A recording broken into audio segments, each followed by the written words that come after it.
He didn't just cheat on me, he stole my entire future, brick by heartbreaking brick. He used my confidence, my success, and the one thing I couldn't afford to lose, my last chance at a family. In Washington, betrayal is an industry, but Julian mastered it as an art form. My name is Alexandra. I am 32. I own the silver Porsche 911 Turbo S that slices through the political noise of DC like a silent, expensive promise. It was a gift from my late father, a powerful statement of independence that Julian, my 35-year-old lobbyist husband, constantly resented. He called it tacky. He called it obvious. He hated that it was the one thing in our life he hadn't earned and the one thing he couldn't control. Whenever we went out, he insisted I park it 3 blocks away, claiming it detracts from my serious image. In reality, it detracted from his illusion of control over me. Julian's true weapon wasn't a mistress, it was my vulnerability. He knew my fertility was critically low. For 2 years, every decision, every savings goal, every vacation had been meticulously planned around the IVF, in vitro fertilization, the incredibly expensive, emotionally draining procedure that was our only viable path to having a child. We had the joint account, the detailed calendar, the doctor's blessing. He had sworn on our life together. The $90,000 we had saved wasn't just money, it was the final countdown to my biological clock. Every dollar represented hope, and every dollar he took was an act of pure malice. The cracks started appearing months before the final collapse. It wasn't the smell of cheap perfume, it was the smell of smug superiority. He became condescending, subtly undermining my professional achievements in front of clients. "Alex is brilliant, yes," he would say with a patronizing chuckle, "but sometimes her work pressure makes her a little fragile." He was building a narrative of my emotional instability, a narrative he intended to use as leverage in the inevitable divorce. The night I found the proof, Julian was sleeping soundly or pretending to. I was up, paralyzed by the familiar gnawing anxiety I felt whenever his phone was near. I had long ago stopped trusting his explanations, just catching up with a friend when he was exchanging explicit videos with woman A, a joke when he was soliciting sex from my best friend Jessica, who also worked at his firm, claiming I didn't put out enough. The pattern was humiliation disguised as convenience. I decided to look for the most immediate, visceral proof, the evidence that proved he was systematically destroying my life, not just carelessly having affairs. I pulled up the shared bank statement for the fertility fund. Over the last 4 months, there were small, steady withdrawals disguised as generic home expenses, not thousands at a time, but insidious, incremental bleedings, $750, $900, $600, a total of nearly $15,000 vanished. This was the precise amount needed for the specialized stimulation drugs and mandatory testing required to start the first IVF cycle next month. He had siphoned the critical capital. He wasn't cheating, he was staging a failure. He knew the clinic wouldn't proceed without full payment, guaranteeing a catastrophic month-long delay, a delay I could not afford given my age and low reserve. The revelation hit me harder than any explicit photo. He was actively trying to destroy the very future we were financing together, making sure my last chance at a biological child slip away. Then came the second, deeper cut. I had his old tablet, which he thought he had wiped clean. I had a colleague from the forensics department run a deep recovery, claiming it was for a major divorce case involving a difficult client. What I found wasn't just the messages with his various women. I found a secret shared folder labeled Miami Sunset, a mood board linked to my best friend, Jessica. It was a detailed blueprint for a life he was building with her. Floor plans for a $1.2 million condo in South Beach, lists of furniture, even detailed budget breakdowns for their move. The timeline for purchasing the property was frighteningly specific. Q3, right after Alex's unavoidable medical failure and the subsequent quiet divorce. He had used the IVF fund to subsidize a deposit on their new life. He wasn't keeping Jessica as a backup, he was executing a planned transition. He planned to exploit my emotional devastation after the IVF failed, a failure he ensured, to leverage a sympathetic divorce settlement.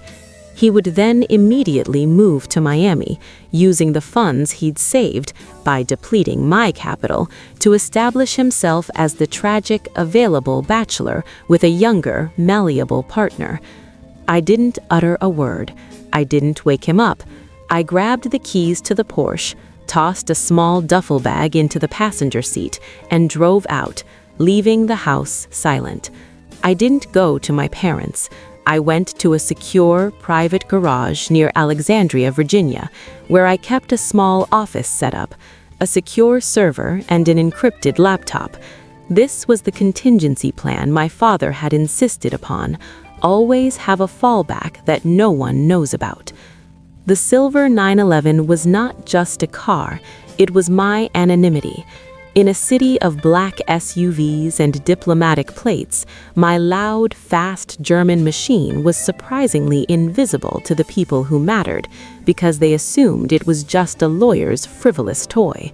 Tonight, it was my operational vehicle. My first calculated move was to establish absolute control over my assets. I filed for an immediate confidential injunction on our joint accounts and placed a lien on our Washington, D.C. home, citing the fraudulent transfers from the IVF fund. Julian wouldn't know for at least 72 hours until the banks notified him. That gave me time. My focus shifted from the pain to the plot. Julian's only true value lay in his social facade. He had spent years telling our entire circle, including important political contacts and potential legal partners, that I was emotionally unstable and the main source of our problems. He was painting me as the emotionally volatile wife, preparing the ground for his sympathetic exit. I drove the Porsche back towards downtown, using the integrated cameras and specialized dashcam to document the drive. I needed no trace of emotion. I was now Alexandra the litigator, and Julian was a very messy defendant.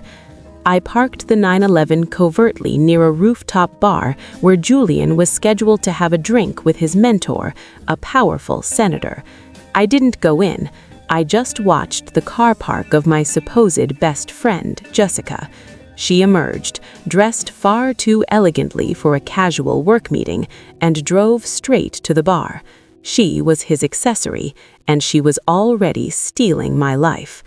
I realized the scale of the theft was not $15,000. The theft was the years of my trust, the dignity of my desire for a child, and the reputation I had painstakingly built in this impossible city. He had miscalculated one thing. Julian thought he was dealing with a woman paralyzed by fear, a broken wife who would dissolve into tears and accept his fabricated narrative. He had no idea he had just gone to war with an emotional wrecking ball, fully funded by her own inherited wealth and armed with the surgical precision of a corporate litigator. The silver 911 was not just a car, it was my anonymity. In a city of black SUVs and diplomatic plates, my loud, fast German machine was surprisingly invisible to the people who mattered, because they assumed it was just a lawyer's frivolous toy. Tonight, it was my operational vehicle. The time for the strike was approaching. The first 48 hours after I filed the secret injunction were the most volatile of my life. I was still operating from the secure, unmarked office near Alexandria, Virginia, fueled by weak coffee and the cold clarity of vengeance. Julian hadn't just stolen our IVF money, he was banking on my reputation as a successful but emotionally taxed Washington lawyer to collapse under the weight of the betrayal. He expected tears. He would get subpoenas. My silver Porsche 911 Turbo S, the car he deemed tacky, became my mobile surveillance hub. Its high-resolution dash cam system, which I had upgraded years ago for insurance purposes, was my eye. I needed evidence that went beyond infidelity and proved his social engineering, the real crime in D.C. He wasn't a powerful lobbyist. He was a fraudulent middleman, trading on my name and network. I started by targeting Jessica. My former best friend was the weak link. I knew their routines were built on arrogance and assumption of secrecy. I drove the 911 to a quiet street in Georgetown, parking strategically across from the boutique hotel where Julian and Jessica often had their clandestine lunches. I left the car there for 4 hours, the engine off, the surveillance system recording everything. The Porsche was recognizable, a silver statement. The beauty of it was that Julian and Jessica assumed I was inside the hotel, conducting a meeting. They saw the car and thought, Alex is busy. They never considered the car was the spy. The dash cam captured them emerging from the hotel, laughing, looking far too comfortable. But the audio was the true gold. They stood right next to the 911, entirely unaware that the microphone was still active. Jessica, my friend of 20 years, giggled. "Did you tell Alex you had to take an emergency trip to Chicago?" she asked Julian. "Of course," Julian replied, his voice dripping with condescension. "She bought it. She's so wrapped up in the IVF scheduling, she barely looks up from her legal briefs. Besides, the money is already moved. By the time she realizes the $15,000 is gone, it'll be too late for the cycle. She'll blame the clinic, the stress, herself.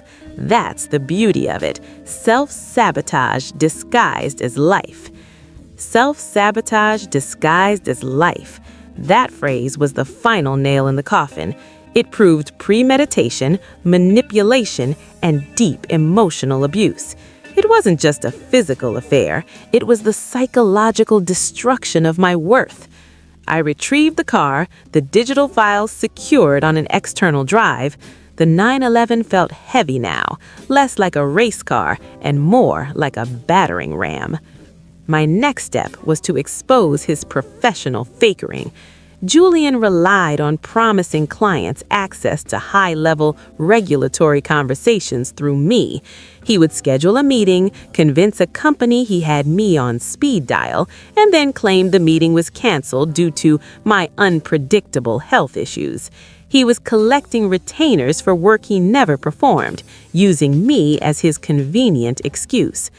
I used the encrypted laptop to send an anonymous, untraceable email to 3 of his biggest clients, asking them to verify a recent private consultation they supposedly had with me, forwarding Julian's internal email where he claimed I had personally intervened on their behalf.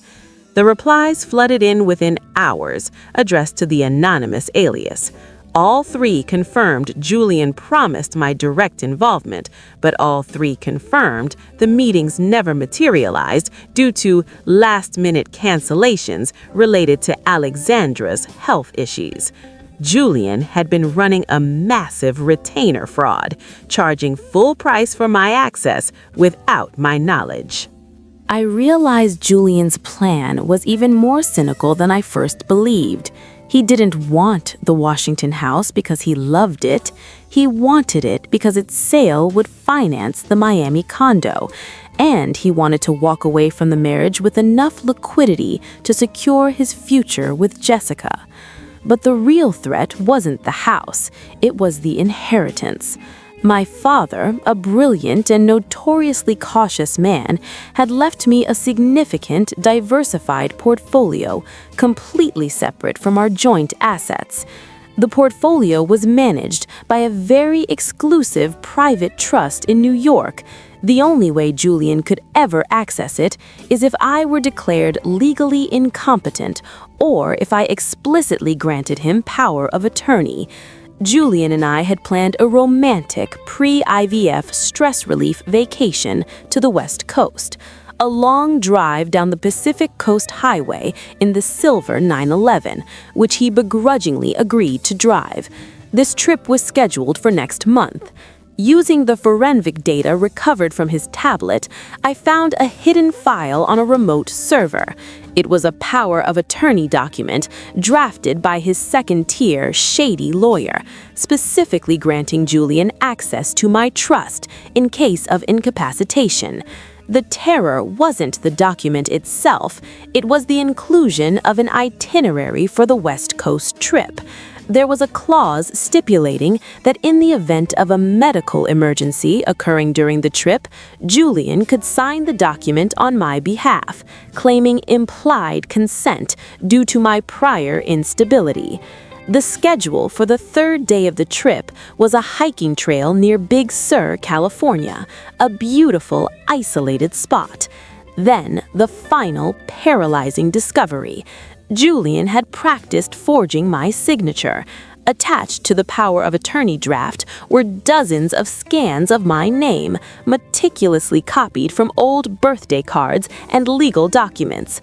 The plan wasn't just to steal my money, it was to kidnap my life. He was planning to take me on a remote vacation, potentially stage an accident or a medical crisis, and then use the resulting confusion and my fabricated history of fragility to sign over my entire legacy. He didn't want the house. He wanted the keys to the New York Trust. I locked the forensic drive and put the Porsche in maximum security mode. The marriage wasn't just over, it was a matter of self-preservation. I wasn't just facing a divorce, I was facing an enemy who planned my financial and possibly physical ruin. The time for subtlety was finished. I had the complete social, financial, and emotional case against him. The final act needed to be public, humiliating, and utterly irreversible. The discovery of the forged signature drafts and the planned incapacitation near Big Sur changed everything. This was no longer just a divorce. It was an act of self-defense against a predator who intended to steal my identity, my future, and my entire inherited legacy in New York. Julian's betrayal was total, stretching from my reproductive health to my financial survival. I had 72 hours before the bank injunction hit his accounts, a period I used for maximum irreparable damage. I needed to execute the final phase of the plan, a public, definitive social execution that would strip Julian of his most valuable asset, his manufactured reputation in Washington, D.C. The venue for the execution was already scheduled. Julian had insisted on hosting a major thank you charity gala at our Georgetown home, ostensibly for a fictitious agricultural policy fund. In reality, it was a showcase for him to solidify client relationships and subtly introduce Jessica as his key associate, preparing the ground for his new chapter after the planned divorce. The guest list was a constellation of power: senators, key regulators, major industry players, and crucially, his most lucrative retainer clients, the same ones he had defrauded by promising my involvement. My silver Porsche 911 Turbo S played its final, pivotal role in the preparation.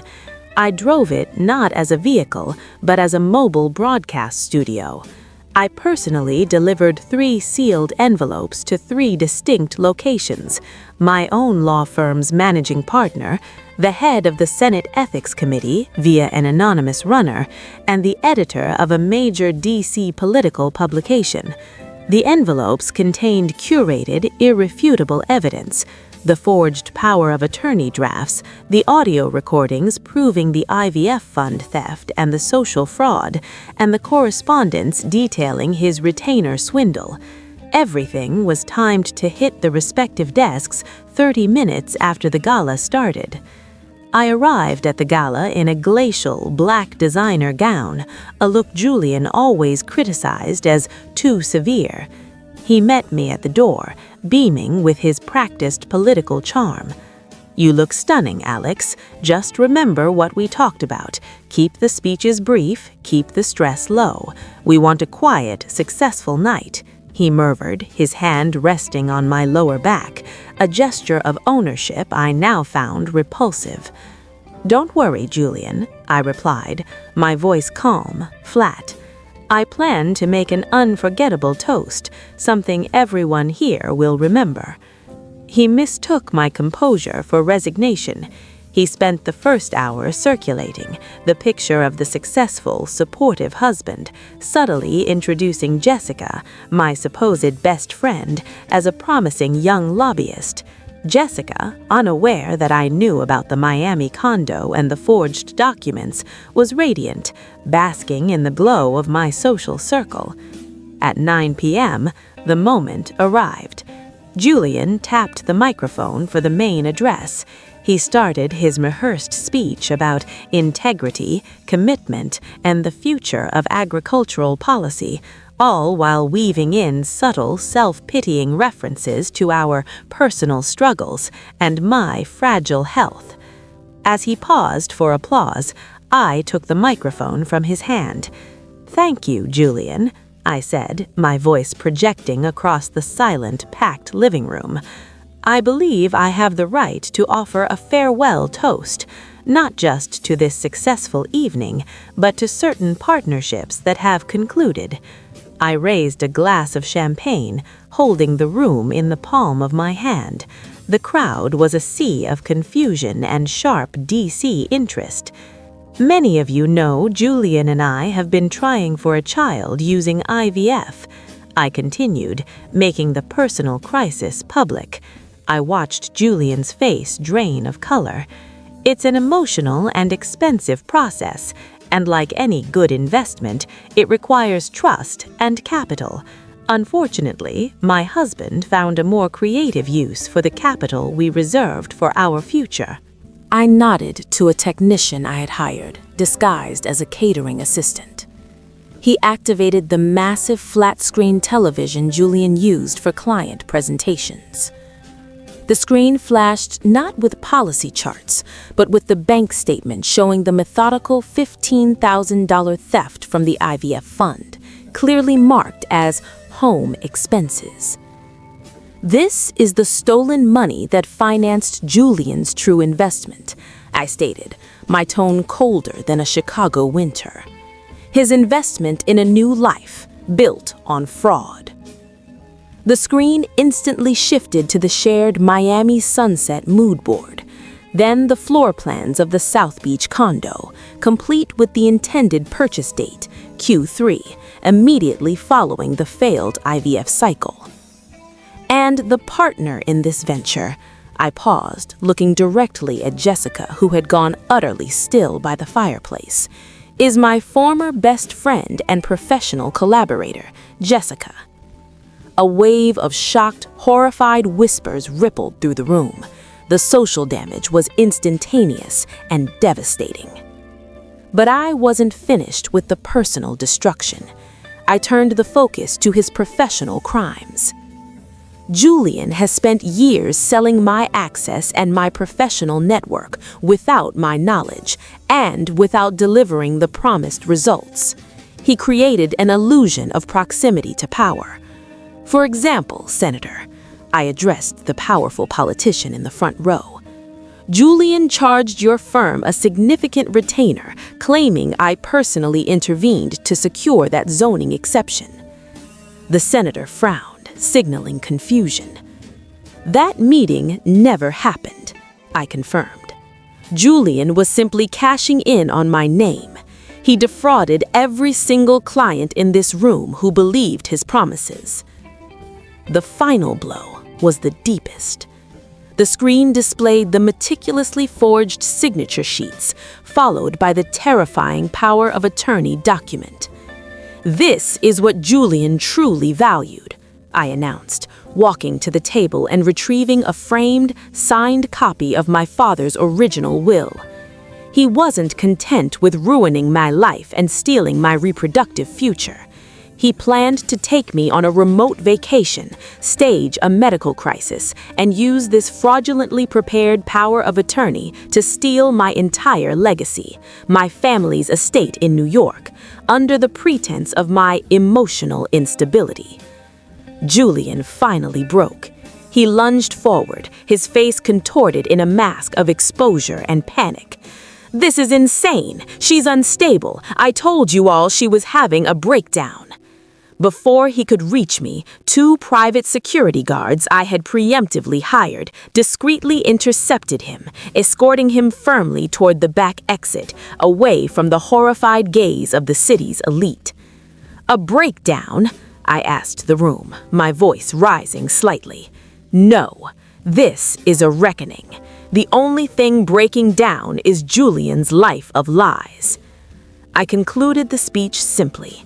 "The house is now under my sole control. The divorce is already filed, and my former husband will spend the rest of the week answering very serious questions about financial fraud and potential conspiracy.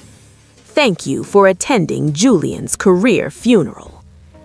As the crowd descended into chaos, clients demanding answers, reporters rushing in, I walked out the front door.